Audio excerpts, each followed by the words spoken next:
Sangat sulit memang kita membayangkan sebuah klub yang kemudian mereka harus berlatih day to day-nya, mereka harus berpindah-pindah, mereka harus menyewa satu tempat, tempat lain, kemudian mereka juga kadang menjadi tim yang nomaden, tim yang kemudian harus berpindah-pindah. Itu akan menjadi sebuah persoalan besar.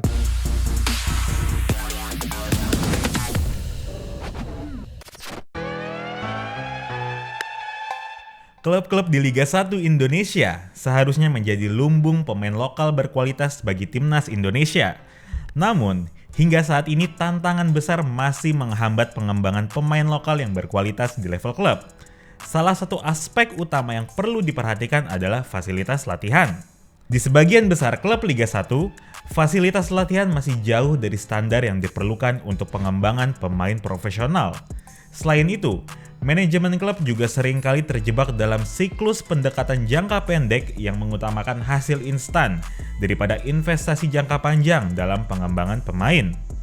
Diperlukan komitmen jangka panjang dari klub, federasi sepak bola, dan pemerintah untuk meningkatkan infrastruktur dan program pengembangan pemain di tingkat klub.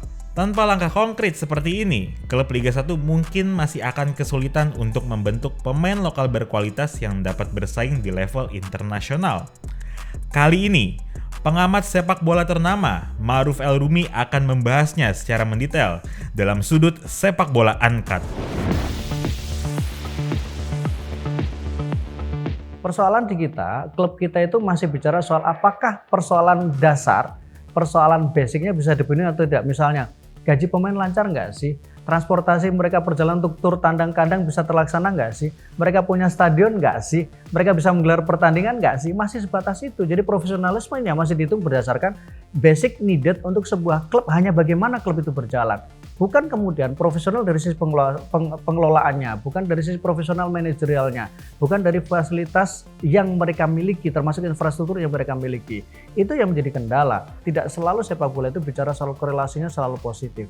Tapi minimal adalah bahwa pemain itu kemudian bisa mengeluarkan potensi terbaiknya, pelatih bisa memanfaatkan semua kemampuan yang dimiliki pemainnya, sehingga harapannya mereka bisa main terbaik ketika berada di dalam lapangan. Jadi ada korelasi positif iya, tapi tidak selalu kemudian korelasinya selalu bicara soal soal prestasi di lapangan. Tapi bisa jadi ketika klub punya training ground, mereka bisa menciptakan pemain yang berkualitas, itu juga bisa berdampak kepada ekonomi untuk timnya, ekonomi untuk klubnya, ekonomi untuk manajemennya. Kenapa? Karena ketika mereka punya pemain yang bagus, kemudian mereka bisa melakukan transfer pemain, mereka bisa menjual dalam tanda kutip pemain itu untuk kemudian berdampak positif secara ekonomi kepada timnya. Persoalan hasil di lapangan pasti akan dipengaruhi banyak faktor. Kita bayangkan misalnya kalau kita bicara apakah kemudian sebuah fasilitas itu akan mendukung penampilan di tim. Banyak kok beberapa tim yang dia tidak punya fasilitas training ground, mereka juga bisa tampil bagus di lapangan secara hasil. Kemudian banyak juga kok tim yang tidak punya training ground, mereka bisa menjadi juara di liga secara hasil. Tapi apakah itu kemudian bisa dikatakan prestasi? Kalau prestasi bicaranya gelar, mungkin iya karena mereka mendapatkan gelar. Tapi secara manajerial, apakah mereka prestasi secara manajerial? Ya itu akan menjadi sebuah pertanyaan besar. Jadi ketika kita mengatakan bahwa training ground atau kemudian training camp apakah selalu berkorelasi positif, jangka pendek tidak selalu. Tapi jangka panjang mungkin bisa menjadi salah satu investasi dalam bentuk mereka investasi pemain, mereka investasi infrastruktur, mereka investasi prestasi. Jadi kita tidak bisa mengatakan kemudian hasilnya apakah di lapangan selalu positif, enggak. Tapi apakah kemudian investasi yang mereka lakukan itu berdampak secara manajer kepada tim. Kita mengatakan seperti ini. Orang mengatakan bahwa taruhlah seperti tim-tim di Eropa, tim-tim di Belanda atau tim-tim Liga Inggris yang mereka bukan kategori seperti Southampton misalnya. Kan mereka prestasi di liganya tidak sebagus Manchester United, tidak sebagus Chelsea, tidak sebagus misalnya Liverpool.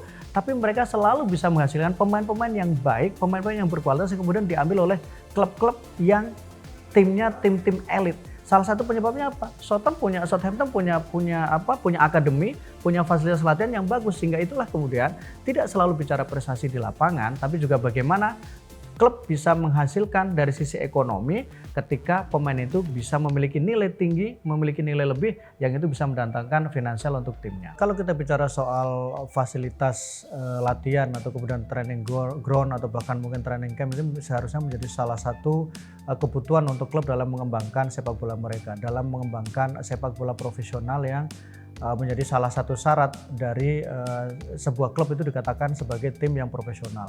Ada beberapa syarat ketika tim dikatakan profesional, salah satu adalah terkait dengan infrastruktur.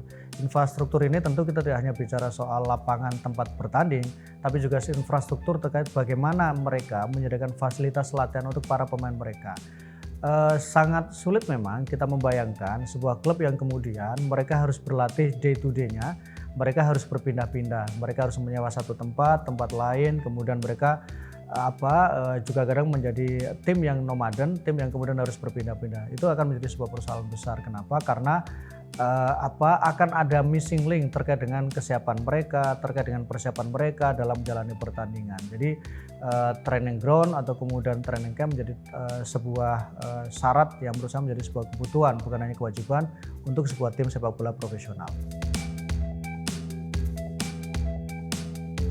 Kalau kita hanya bicara soal itu tempat latihan seperti lapangan misalnya, mungkin itu tidak akan terlalu ada korelasi positif karena itu pun semua bisa dilakukan di banyak tempat.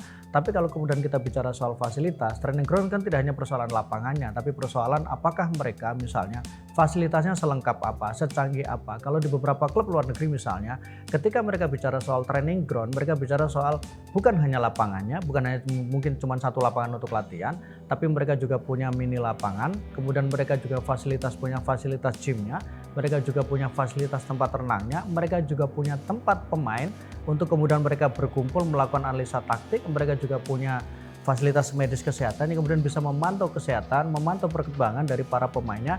Bahkan mungkin ada beberapa fasilitas yang kemudian mereka punya seperti kitchen yang bisa menyediakan menu-menu apa yang dibutuhkan pemain. Tujuannya adalah supaya pelatih dan secara struktur tim bisa memantau perkembangan dari para pemainnya. Tapi yang terjadi yang kita lihat sekarang ini masih banyak orang mengatakan training ground itu hanya persoalan lapangan. Padahal itu bukan hanya persoalan lapangan, tapi juga bagaimana fasilitas pendukung lainnya yang itu bisa membuat seorang pemain menjadi lebih mengeluarkan potensinya. Tentu akan memudahkan pemain untuk mereka berlatih ya. Pertama karena kualitasnya pasti terjaga. Jadi ketika mereka punya lapangan yang bagus, punya fasilitas yang bagus, tentu akan berpengaruh secara mentalitas mereka ketika bermain. Pelatih juga akan nyaman karena mereka bisa membuat agenda latihan secara detail, secara rapi, tanpa harus khawatir jajan lapangannya dipakai tim lain. Jangan-jangan lapangannya harus kita pindah lagi.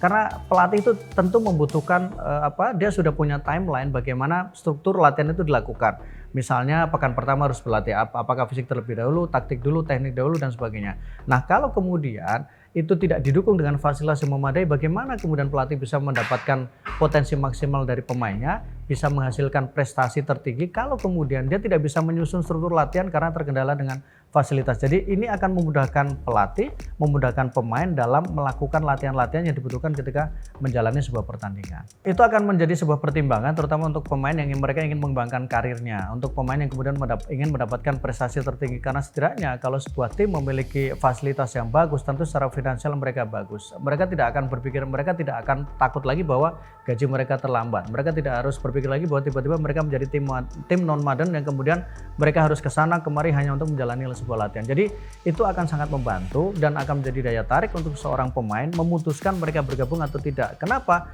Karena setidaknya mereka dari sisi dasarnya mereka akan aman, tempat latihan mereka punya, finansial pasti aman, pertandingan juga pasti akan bisa digelar dengan baik. Tentu semuanya tidak kemudian selalu bisa berharap dari klubnya untuk mereka bisa membangun sebuah training ground, membangun sebuah fasilitas yang bisa mendukung performa dari timnya. Dibutuhkan sebuah regulasi, yang itu berarti dibutuhkan regulasi dari federasi yang kemudian diterjemahkan oleh penyelenggara kompetisi, baik itu terutama PT Liga. Karena kemudian yang berhak membuat regulasi itu adalah PSSI-nya sebagai federasi, sementara PT Liga hanya menjalankannya. Jadi dibutuhkan sebuah dorongan dalam bentuk regulasi bahwa tim-tim yang mereka bermain di kompetisi tertinggi atau taruhlah seperti mereka bermain di Liga 1, mereka harus punya fasilitas pendukung. Bukan hanya fasilitas pendukung dalam bentuk mereka nyaman secara finansial atau kemudian mereka punya struktur manajerial yang jelas, tapi bagaimana kemudian klub-klub itu juga punya infrastruktur. Mereka punya lapangan yang kemudian bisa setahun digunakan atau bahkan mungkin lapangan itu harus dikontrak selama 5 tahun. tim atau klub peserta juga mereka harus punya lapangan latihan terpisah yang itu kemudian memang menjadi milik mereka dalam tanda kutip. Nah, itu dibutuhkan regulasi dari federasi yang kemudian diterjemahkan oleh PT Liga sebagai penyelenggara, dan itu menjadi salah satu syarat untuk sebuah klub itu bisa dikatakan profesional, sebuah klub bisa bermain di kompetisi tertinggi. Karena kalau kemudian selalu mengharapkan kesadaran dari klub-klub secara mandiri, maka pasti akan susah. Kenapa? Karena klub masih kadang berjuang bagaimana caranya mereka bisa mendapatkan dana untuk segera tampil di kompetisi. Mereka belum sepenuhnya tergerak untuk membangun fasilitas, membangun training ground yang itu justru memang sebenarnya dibutuhkan oleh timnya. Kenapa? Karena dananya masih sangat terbatas. Tapi kalau kemudian ada regulasinya masuk dalam salah satu persyaratan dan kemudian bisa dijalankan dan harus dijalankan secara tegas oleh federasi dan PT Liga, itu akan bisa dilakukan. Karena kalau nggak akan ada percepatan sama sekali.